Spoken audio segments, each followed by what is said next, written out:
Hello বন্ধুরা, আজকে আমি দেখাবো আপনাদের কিভাবে গ্রামীণ ফোনের এক সিম থেকে অন্য সিমে ব্যালেন্স ট্রান্সফার করা যায়।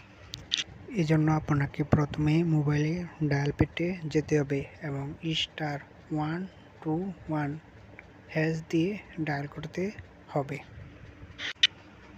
ডায়াল করার পর ওই যে আপনার 1 নম্বর ডায়াল করতে হবে, আবার ওই যে balance and call rate 1 number dial করার পর আপনাকে আবার 7 নম্বরে ডায়াল করতে হবে ব্যালেন্স ট্রান্সফার। 7 নম্বর ডায়াল করা বা 2 নম্বরে ডায়াল করতে হবে ট্রান্সফার ব্যালেন্স।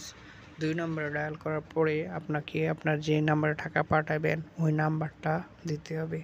একটা কথা বলে রাখি, শুধু গ্রামীণ ফোন থেকে গ্রামীণ ফোনেই টাকা যাবে, অন্য নাম্বারে যাবে না। তারপর যে আপনি কত টাকা পাঠাবেন এটা দিতে হবে। এখানে 10 থেকে 100 টাকা পর্যন্ত পাঠাতে পারবেন। আমি 20 টাকা দিলাম। তারপর যে পিন নাম্বার দিতে হবে, আমি আমার পিন নাম্বার দিয়ে দিলাম।